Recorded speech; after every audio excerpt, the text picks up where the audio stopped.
Welcome, guys and gals. You are in Randy's fancy den, and we're having a wind up the weekend extravaganza for you. Got something to show you before I get to my main project. This is something I'm still working on.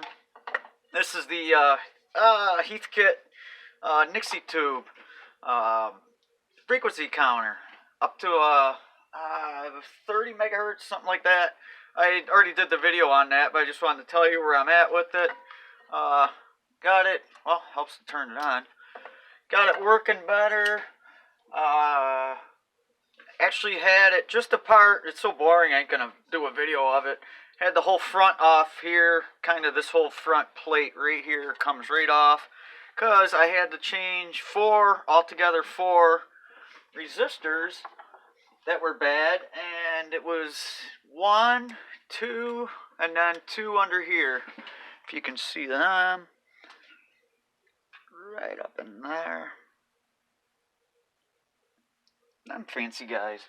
So they were way out of whack. So anything that was more than 5%, I ended up taking it out no matter what it said. These were way out though, most of them. Every one of them was more than 5%. So, yep, them 4 went out. It seems to be working better, but still isn't working all the way right, which I don't understand. I thought it might turn all the way around. There's just a couple issues going on with it. Ain't getting the right, well, sometimes it gets the right reading, but this bulb here, I have checked my voltages and everything, and come to find out the reason it's not working right is due to the fact that I have, you see where my finger is right here, 47 volts, and I should be reading 135. So that was one of the resistors right here, 109. It was supposed to be 10K. So I changed that one, and let's see, where's my other issues? You can see here the orange, or I'm sorry, not the orange spots, the yellow spots are voltage spots. So checked all of them. I got an odd reading here, but I don't think this really affects the circuit too much as far as what I'm dealing with. Got one here. I never found a 47 and a 15K resistor, so I don't know if that was changed out at some point or what. There physically is not a 47 on the board. 4 is yellow gray, and there was definitely no yellow gray on the board anywhere. So yeah, it doesn't make any sense. That would have been right back in here, right where the big crystal is, the big 1 meg timing crystal. And then on the second page here, got issues with this one, the last, it would be the number 5 tube, Nixie tube. That is still stuck on 1, so that didn't seem to change anything, and I've checked everything out except for I could not find this voltage here. That's why it doesn't have anything written next to it. That found everything there, all these checked out. So, and this one here, just can't seem to locate exactly where they mean or talking. I think actually it is fine. It's back on the first page. It connects up with probably that one actually, where the 47 comes in. But anyways, that's not the whole topic of tonight. The topic of tonight is this fancy deal, and this is gonna be something because it's too big for the bench, so I gotta do some camera magic here. I'm just hoping this video actually downloads for me, otherwise I'm gonna detonate. So here we are with fancy heater guy. Oh yeah, put my arm right in the way. That's really nice, really nice. There it is. Let me get it up here, I'll show you. It's an Eden Pure. Show you the back. I have, if you see, I put on here no heat, because I wasn't sure when I'd get to it or whatever, but yeah, it's got no heat. It works. You plug it in. The fan activates and everything, auto and high. Everything works except for just zero heat coming out of it. So, yeah, that seems to be a little bit of an issue. So I got the back off. Could not find the schematics for it, because obviously otherwise I'd have them here and would show them for the camera. I want to show you exactly what's going on here with the back. Got it on the rubber pad for your viewing pleasures. Get the cord down out of the way. Naturally, it wants to get in the way. Let me make sure. Yeah, let me bring you guys in so you can take a better look at it. There we go. Alright. Pop the screws quick. I got just two here, just temped in.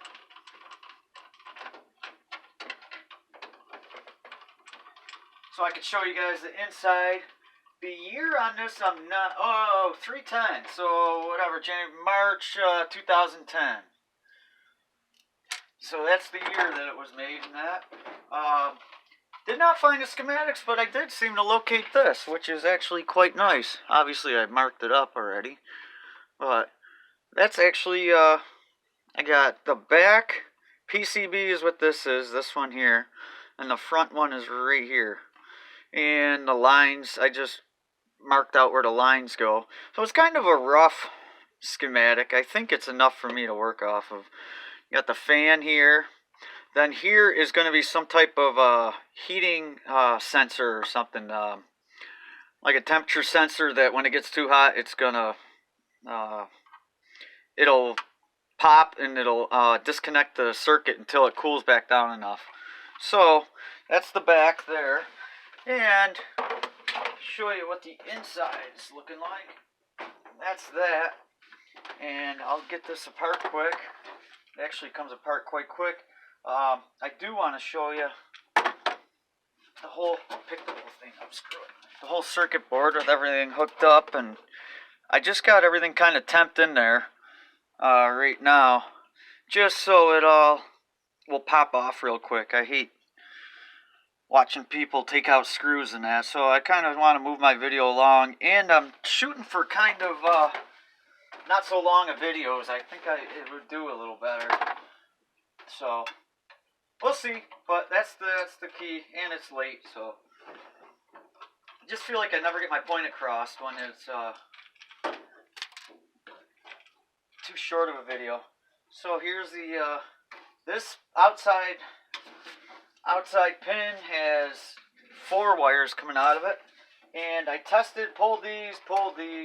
These are off the heater elements. There's 2 elements that come into this one, a single element that comes into this one. This runs up to the front circuit board. You can see the push buttons up front, that runs that. Here's your line and neutral in. Your ground is down here. Actually, I could probably get the cord right off. Then here's the fan. The fan is hooked right here, right there. And let me get this up out of the way. Then I'll show you the, there it is. Then we got that heat sensor, the tripping sensor. More likely that's going to be somewhere tucked inside into the by the heater element, so it's very close and very precise. Oh yeah, I got. Oh, don't tell me that they pop, these stupid standoffs. They can be a nut sometimes to get off. I had it off once already, but I thought I had it just sitting on them and not jammed down, snapped down on them, but I must have, by the time I got everything plugged in, must have had it. Oh, sweet. So, yeah, here's your circuit board, and you can see the screw popped out of the bottom. There's just one screw down here. These actually have a strain relief that these come through, these 2 heater element wires that come through the bottom right there where my thumb is. And the strain relief is just right here, and that stops them from cutting on the sharp edges and that. But I just wanted to pop it off quick to show you guys. Just all held in by one screw on the bottom, right down in here. And then to get it off, it actually is crazy weird. It just pops up. So you just push it upwards and it pops right out then. And I got lucky. I'll be honest with you, I got lucky getting it off. Because I'm surprised I didn't get in a fight with it and just pull it off and then fix it. But if you could see right here, the two tabs, 1 and 2, these two tabs actually, you push this all the way to the back, all the way to the top, and then line it up. All you basically do is center it off the sides like this to the top, and then push it to the back, and then slide it down. Boom, and it locks it in to these tabs up in here. Bang and bang. So, let me get this down and out of the way so I can show you what exactly is going on.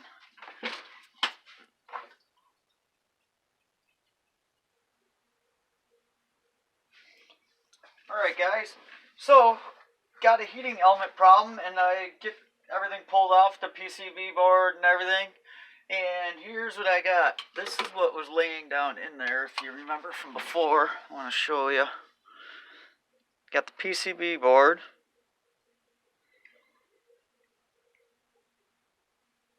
That's that layout. And then again, there's the schematics.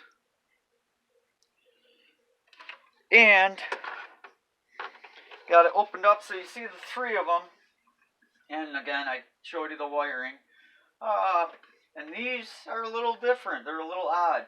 First, I didn't want to play around with them too much and pull them all apart and find out that they're busted and messed up anyway. You just toss it. So, they actually, the first kind I've seen that had a rivet on them, and you could actually take this and spin it out. So they look just like this one here. I put black marker on each tab. There's a little tiny tab there, and if you just lift up just a little bit and just give it a little turn, usually it takes a little bit because the rivets are freshly, it's never been turned before. They've just stuck in there and they're solid. They're pretty tight, so it does take a little bit, but to test it, you can expose each one just like that, just by turning them around. Again, it looks like a little kid's t-shirt, a little tiny t-shirt here. And the center where I marked it orange, that little hoop is what fits just over this tab, and that kind of locks it in. So, what we got here is the big old fancy volt craft operation here. We're just going to check continuity, and I'll show you what's going on. So, yeah, we're going to not do continuity mode. We're going to just check the ohms. So, okay, 0 ohms there. So we'll go here. Come on. 0.2, I wrote 0, which means it's dead short. Almost a dead short. Again, not quite a dead short, but just about. And then our last one here. OL. It's totally OL. So that one's more than likely open. The other two, again, just because I've already had this open and taken a look at it, the other two have actually caps on the ends. They're not linked together through the bottom and sit in the fittings or anything. So quickly I will show you how these come apart here. I hope you could see that. I better double check, make sure you can see what I was reading. Oh yeah, nice. Nice. Got it all rigged up, got fancy freaking weight on it, holding it down and everything, just so you guys could take a look. So, okay, so pop this. These pop right off, actually, if you just grab a hold of them. I thought I busted it when I first did it. You want to pinch each side and just work it straight up. And, boy, it's tight. And if you see, it's got a little plug on her. So, a little plug action right there. Boom. Right there. That one. Little sockets. So, it's the first time I've always seen them like this. They got some type of that's slotted flat tabs that go into them like this. And the cap slides over. A lot of times they're harder than hell to undo. In fact, that's going to be my tip of the day. Once I locate where I put it, these stupid things that slide over it, they actually lock in.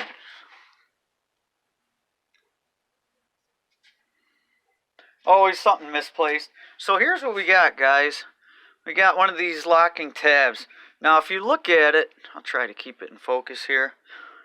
If you look at it, if you've ever come across one of these and it's got the little tab right here, and I'll guarantee you fought like craziness and you probably broke the tab right off, or broke the porcelain, or broke something, because they do not come off. They do not come off at all. In fact, a lot of times they got the hard plastic covering to protect them and that. But all the trick is for these is you just hit this little tab right here. In fact, I'll put some marker on it so you guys can see it real good. So everyone knows right what I'm talking about. There. This guy right here, that little red tab. Not that. Right here. Come on now. Focus.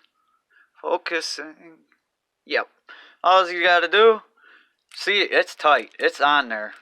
And this one's been taken off before, so it's actually been played with. You can see that I'm pulling on it good. And just push that little tab with your finger. No, I'm not even going to be able to do it. With a good finger, even sometimes a little pointer or something. Even the end of your screwdriver will work. If you got a Phillips head screwdriver. Just again, you'll hear it click in once I push it back. If you hear it snap in there. Try to get it right on the end so you can hear it snap. Can't get it in between. Yep, right there, it snapped. And again, just push it in. All it's doing is releasing the pin back here. If you look at it, right back in the very back of it, right there, there's a tiny pin that's it looks like it's welded to it, spot welded to it, and it fits perfectly right through the hole here and just locks it in. So that's the tip of the day on how to get them off and not blow a gasket. So anyways, back to what we're operating on here. Throw that somewhere. And undo this guy. You don't have to take the whole thing apart. This comes up, this side slides up, and if you just kind of hold pressure on it and pull it to yourself, it's got this little locking tab. All that does is slide and lock in on this side.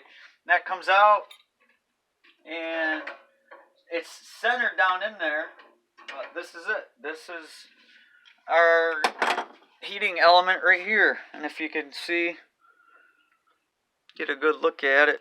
Let me put this behind it so you can maybe see something here. Oh, it's still bright. There. Lighting is so strange down here. Yep, that's the heating element. And as you can see, it's got nothing coming out of the bottom. Nothing whatsoever. So, it's just got a bunch of spools of wire in there. They come down, and then it looks like they return back through. Actually, it looks like the center has something in it. I'm actually going to pop one open so you guys can look at it, hopefully, and make sense of it, and it won't be a mess. But yeah, so basically I need to replace the heating element on it. And you know me, I've got lots of heating elements, but nothing quite shaped like this. This is kind of an oddball here. So but I do have the one I showed you before. And again, I'd have to fish. This has got enough length too. I got enough to work with.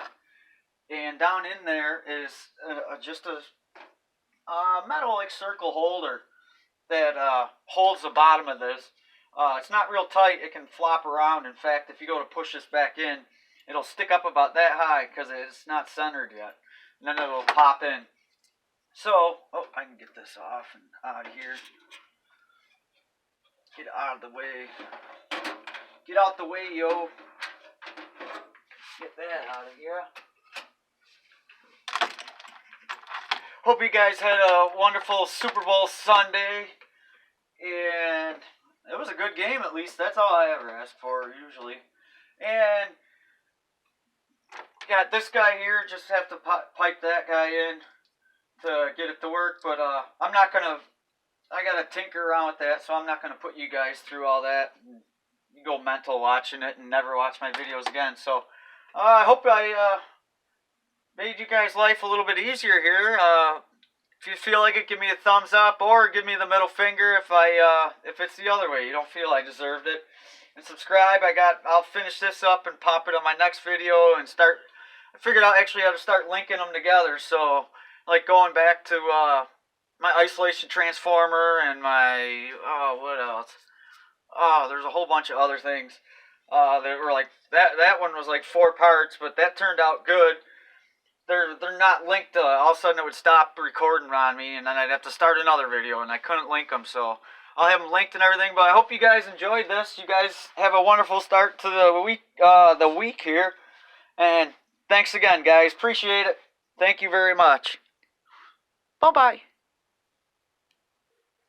Whoa! Whoa! Oh, hold on. Hold on, fellers and felleries. Oh, I just come up with a couple things here I wanted to show you guys. I got right here some actual, this would be a true wire wound resistor to show you. Also is something I could fix it with. This one is, I believe it's like 17.9 ohms, 17.7 ohms. And you can see it's got the tabs on both ends. Get them in the shot. That I'm holding on to, and then that one there. You can tack it up that way. The problem putting it down through is you're going to have something around the outsides of it to protect it. And that's what I got these for. They're just cages out of some heater I got somewhere.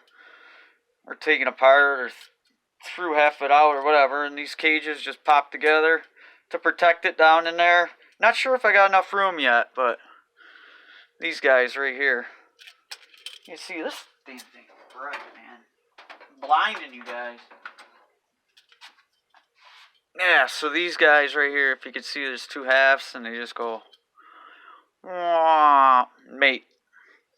Not mate, they mate up. Is that a little better? And pop that apart quick, and I can show you guys exactly why it's not working. That's got to be it right there. I would say that would be why it's open line. If you can see, it's got this glass down the center to protect it. And if you look at the end here, is the wire that's welded on there. That ain't soldered. But if you see, that's the wire that comes down the very inside. So one of these is going to be the inside pin. Then it starts tracking back up through, and then hits the other connection here to make the whole circuit for that heating element. But if you look, you can see right there, the tip of my thumb. You'd see where it's sizzled, and you can also see it here on this side, right at the end of my crooked finger there. Boom, right there. You can see part of it's twisted up. Looks like a slag, actually, if you do welding in that. Anyone knows about welding, it gets slag on it. Oh, actually, it burnt there. It didn't even break. Look at that. You can see where it burnt, cooked it right there. And that's how they usually fail if they open. They fail short. So I'm going to actually try to see if I can't get that connected up somehow. And then the other thing is I still got to protect it. But I got quite lucky when I popped it apart. And the glass actually... What's coming out of there? I thought I tapped that out. When I popped that apart, I got a little bit lucky and it broke right on the seam here. So you can see I can get it back together. Probably, if I ever do stuff like this, I try to get a couple, guessing that was a hot spot, you know.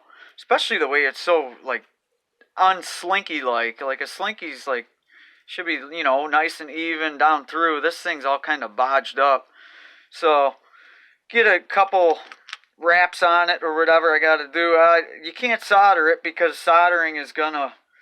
that'll just melt right off, and then all you're going to have is a dry connection. But even if I get enough of them to make a dry connection, you know, having like 3 rows that are just kind of coiled right together, and and sleeved even would be nice, or something like that. But then you gotta also remember that what are you gonna glue it with? Because any glue you put on it isn't gonna work. But I think there's enough surface area there for it to slide up inside of this, that if I use, this is actually adhesive heatsink cement right here, this stuff, it tells you 0 on the back, but yeah, it actually works good. I used it for my light. Actually, I might be able to spin and show you. I'll show you in a second here when I finish up with this. This is just afterthought stuff, and then I got another heating element. This one's not gonna work though. It's way too big. It's 430 ohms between these two, and then from end to end it's 20 megs, so 20 mega ohms, which is just way too much, and 10 mega ohms from this pin to this pin. So as you can see how it's separated out here. So yeah, if it was bigger, that could work. Or if there's more room down in there, maybe it still will work. I'm not sure, but I thought you guys would kind of like to see the wire wound resistor. I'll show that again quick. Mr. Wire Wound. There we go. You can see them. And when I use this for my testing and that, that's what this wire's for. I got it slid right through. Oh, this end. You just unwrap it, slide it right through, and I actually got spots down in here in the den that I hang it from, so it can sit there and it gets hot. I mean, streaming hot. So if anyone's not sure or doesn't know or has never seen one, this is what an actual wire wound resistor looks like. Your smaller ones are going to look similar to this. So and then they just have either they have a coating on the outside, an epoxy coating that they dip them in, kind of like the capacitors have, coating like that, or like even your white resistors, the white brick ones, they feel like real scratchy. Yeah, they'll have it's almost like a mortar plaster mix that is actually on them. So yeah, that's that. And this is I don't even know how you'll be able to see it. Maybe you can. I'll show you my light quick here. Hope I can get it popped in quick. Let's see, where is it? It's right here, wherever my hand is. Boom! Gotta go up higher, over there. Hello. Yeah, it was a bad move. But I actually glued that. What is that, a 50 watt? I can't remember. I got another one. That is a 60 watt. 120. LED right here. Runs off. Obviously, you got the bridge rectifier here, and it runs through that. Actually, got it wired up through there and connected. And the problem was I had it on this little heatsink here, if you can see it. And I had a magnet that worked perfect for it. Fit right in it. I didn't have to glue it or nothing. And it stuck right in there, and I could just move it wherever I needed. I had a little cord to it, and I could hang it anywhere, because I got a hole right down through here. I got a whole right down this whole wall, a big trunk, furnace trunk, just above. Yeah, see, it's right above our heads here, right up in here. See if you could point you down through. Yeah, it's over there. Yeah, past them. Get out of the way. You can see see the register there. I had to cut it in to get some heat down here at one point. So, and then it would always get too hot. So, that's why I got that copper strapping on there, just to dissipate the heat. Runs through that. It works great though.